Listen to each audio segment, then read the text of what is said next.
자, 일곱 번째 사건 보겠습니다. 일곱 번째 사건은 민수기 14장 26절부터 36절 이야기입니다. 자, 민수기에 있어서 굉장히 많은 시간을 갖고 있는 것, 40년 동안 광야 생활을 하게 된 것입니다. 뭐 때문에? 가데스 바네아에서 12정탐군 중에 10명이 잘못하고 그 지도자의 말을 든, 지도자가 지금 잘못됐기 때문에 지도자가 잘못되면 순종을 안 해야 되는데 잘못된 지도자의 말에 순종하는 책임, 이것이 백성들에게 내려지잖아요. 자, 지도자의 말은 순종해야 됩니다. 언제만 순종해요? 법에 맞을 때만. 대통령이 말했을 때 법에 맞을 때만 순종할 책임이 있어요. 우리는 대통령을 무시하면 안 돼요. 내 마음에 안 들고 내가 안 찍었다고 대통령을 무시하면 안 돼요. 하나님이 세웠기 때문에. 그러나 기독교인은 법에 맞을 때만 순종하는 거예요. 아빠, 엄마 말을 순종해야 되죠. 근데 법에 맞을 때만, 담임 목사님 말에 순종해야 되죠. 법에 맞을 때만. 여기 지금 마찬가지예요. 가데스 바네아에서 하나님 법에 어긋납니다. 그런데 누가? 백성들이 절대로 하나님의 법을 따른 것이 아니라 지도자의 잘못된 말에 따라서 불평불만을 했다라고 되어 있는 것이죠. 뭐라고 되어 있어요? 우리가 이 광야에서 죽었다라면 좋았을 것. 이것은 악담 중에 악담이에요. 자, 하나님께서 뭐 했어요? 광야에서 잘못된 사람을 징계했어요. 징계는 구원을 없애는 게 아니라 그랬잖아요. 지금 이스라엘 민족은 다 구원받은 사람이에요. 이스라엘이라는 말은 구원받았다는 거예요. 지금 원죄가 사라진 거예요. 그러니까 죽였다는 것은 잘못하면 죽일 수 있죠. 최종 하나님의 징계가 죽이는 거잖아요. 죽이는 것은 징계인데 이들이 뭘 말하고 있는 거예요? 차라리 나도 예전에처럼 죽었으면 좋겠다. 고라 사건처럼 죽었으면 좋겠다라고 지금 악담을 하는 거예요. 이 욕 중에 최고의 욕이죠. 이 말은 하나님 어떻게 받아들여? 그래? 너희들을 죽여줘? 너희들이 말했잖아. 그래서 어떻게 돼요? 결국 40년 동안 모두 죽게 되죠. 그죠? 그 사건이 지금 여기에 광야 생활 40년 동안 이어지는 사건인 것이죠. 여기에 예외는 누구와? 여호수아 갈렙이죠. 이건 이제 공의죠. 하나님의 공의. 하나님의 공의인데 여기는 분배적 공의죠. 공의는 두 가지가 있다고 해서 주권적 공의와 분배적 공의가 있는데 주권적 공의는 다윗에서 봅시다. 다윗이 1003년에 누구를 바스에바를 범하고 우리아를 죽입니다. 그때 바로 죽일 수 있었는데 하나님이 살려주십니다. 다윗을. 이거는 뭐냐면 하나님의 주권적 공의예요. 하나님께서 물론 잘못됐지만 하나님의 사역을 위해서 그를 살려줍니다. 그러니까 분배적 공의가 작동하죠. 그랬기 때문에 무슨 일이 벌어져요? 아들이 죽게 되고 979년 압살롬에게 당하고 970년 누구에게? 그 아들 누구죠? 아들이 자기가 왕 되려고 했었던 아들이 누굽니까? 압살롬 말고 한 사람이죠. 아도니아에게 당하고 이런 그런 분배적 공의예요. 자, 분배적 공의에 의해서 어떻게 되는 거예요? 여호수아 갈렙은 살아납니다. 결국 가나안 땅에 가게 된 겁니다. 무슨 말씀인지 이해하셨죠? 그러니까 주권적 공의도 있고 분배적 공의가 있는데 둘 다 공의라 그래요. 공의를 무조건 잘못한 사람 징계하는 것만 공의가 아니고 이런 하나님의 결정이 이렇게 잘못했지만 사역을 하게 만든 거. 이거를 주권적 공의라 그래요. 그래서 이거는 분배적 공의가 작동되어져서 여호수아 갈렙이 어떻게 되는 거예요? 가나안 땅에 들어가도록 인정을 받게 된다라는 것입니다. 그러고 나서 어떻게 돼요?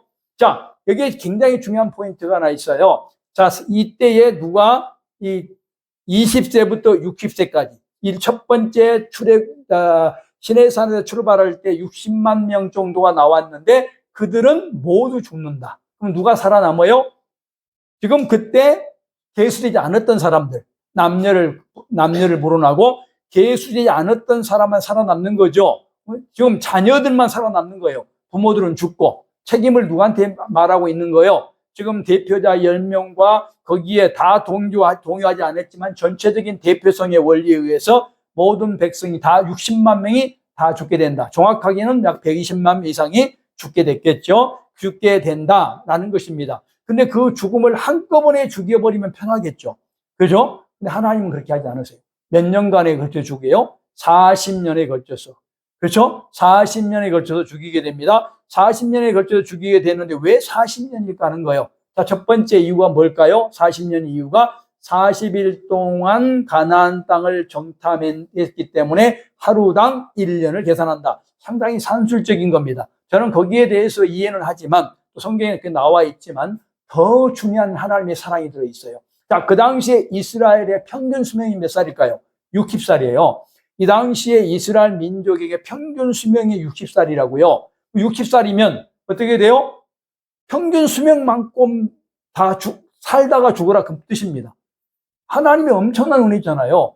징계를 하더라도 무조건 다 때려 죽이는 것이 아니고 우리가 생각한 것처럼 무서운 하나님이 아니고 수명을 다하고 죽여라. 다만 몸만 이루어지지 않은 거예요. 가나안 땅만 들어갈 수 없다. 모세에 의해서 법에 따라서 들어갈 수 없다고 하는 것을 우리들에게 지금 말해주고 있다. 이렇게 보시면 된 겁니다. 자, 8번째 모세의 분노와 바위진 사건. 이제 모세가 분노합니다. 20장 2절 13절까지 광야 생활이죠. 광야 생활인데 지도자도 어때요? 저도 하다 보면 성질 날 때가 있더라고요. 성질 날 때가 있는데 목회자는 성질 내면 안 되죠. 지도자는 절대로 성질을 내면 안 돼요. 분노를 하는 순간 끝장이 나버려요. 설교 시간이든 어떤 시간이든.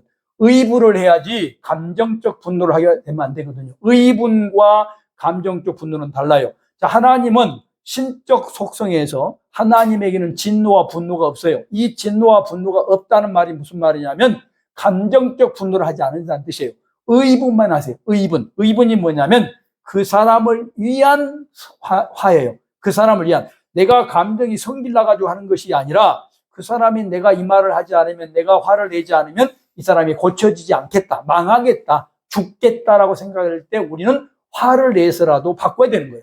그렇죠? 예를 들면 교회를 안 나온다든지 교회를 엉망으로 만든다든지 11조를 떼어먹는다든지 이럴 때는 화를 내야죠. 아버지나 목사가. 그건 의분이라고 그래요. 하나님은 의분은 있지만 진노나 분노는 없어요.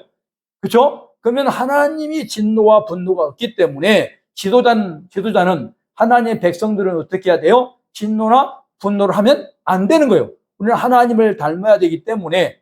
근데 지금 모세가 어쨌다는 거예요? 여기에 감정적 진노와 분노를 하게 됩니다. 물이 부족했습니다. 신광야 가데스에서 물이 부족하자 이스라엘 민족들이 막 대듭니다. 모세도 지쳤던 것 같아요. 짜증이 났습니다. 하나님이 말합니다. 자, 바위에게 반석의 명에서 물을 내라고 하니까 그렇게 하지 않고 어떻게 돼요? 성질 나서 지팡이로 두들겨 패버리죠. 이게 감정적 분노예요. 아무리 기분이 나빠도 지도자는 절대로 화를 내면 안 돼요. 참고 인내하는 거 지도자예요. 거꾸로 말하면 함부로 화를 내는 것은 지도자 자격이 없다는 거예요. 내가 지금 아직은 여러 가지 노력이 필요하다는 것을 말해주는 겁니다. 그렇게 돼서 어떻게 돼요? 이것이 무리바라는 별명이 붙이게 되죠. 다툼, 하나님의 말을 듣지 않고 싸웠다는 거예요. 물론 이해는 가지만 하나님의 법을 어겼기 때문에 지도자라도 어떻게 한다? 하나님, 아무리 지도자라도 잘못하면 하나님께서 어떻게 한다? 법대로 한다. 아무리 공로가 많고 공헌이 많아도 잘못한 것은 잘못한 것이다 라는 것을 우리들에게 일러주고 있는 것입니다.